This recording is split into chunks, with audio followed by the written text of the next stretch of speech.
ತಾಲೂಕಿನ ನಾಗಲಮಡಿಕೆ ಹೋಬಳಿ ರಫ್ತಿ ಗ್ರಾಮ ಪಂಚಾಯಿತಿಯಲ್ಲಿ ಎಸ್ಸಿ ಕಾಲೋನಿಯ ಗಣಪತಿಯ ಗೆಳೆಯರ ಬಳಗ ಎಲ್ಲರೂ ಸೇರಿ ಗಣೇಶ ವಿಸರ್ಜನೆ ಮಾಡಿದ್ದಾರೆ. ಗಣೇಶ ಚತುರ್ಥಿ ಹಬ್ಬಕ್ಕೆ ಹಿಂದೂ ಧರ್ಮದಲ್ಲಿ ಬಹಳ ಪ್ರಾಮುಖ್ಯತೆ ಇದೆ.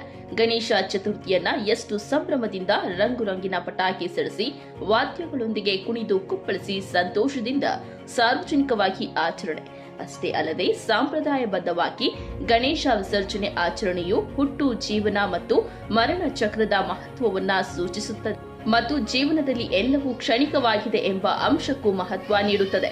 ಗಣೇಶ ವಿಸರ್ಜನೆ ಉತ್ತರ ಪೂಜೆ ಎಂಬ ಆಚರಣೆಯೊಂದಿಗೆ ಕೊನೆಗೊಳ್ಳುತ್ತದೆ.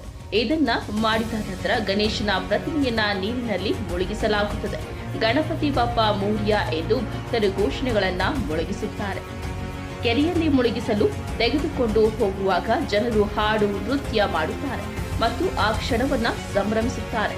ಆದರೆ ಈ ದಿನಗಳಲ್ಲಿ ಗಣೇಶನ ವಿಸರ್ಜನೆಯನ್ನ ಮಾಡಿದರೆ ಅವರನ್ನ ಧರ್ಮ ಶ್ರದ್ಧೆಯುಳ್ಳವರು ಎಂದು ಹೇಳಲಾಗುತ್ತದೆ. ತಿರುಮಲೆ ಪೊಲೀಸ್ ಠಾಣೆಯ ಎಲ್ಲ ಸಿಬ್ಬಂದಿ ವರ್ಗದವರಿಗೆ ಧನ್ಯವಾದಗಳನ್ನ ತಿಳಿಸಿದ್ದಾರೆ.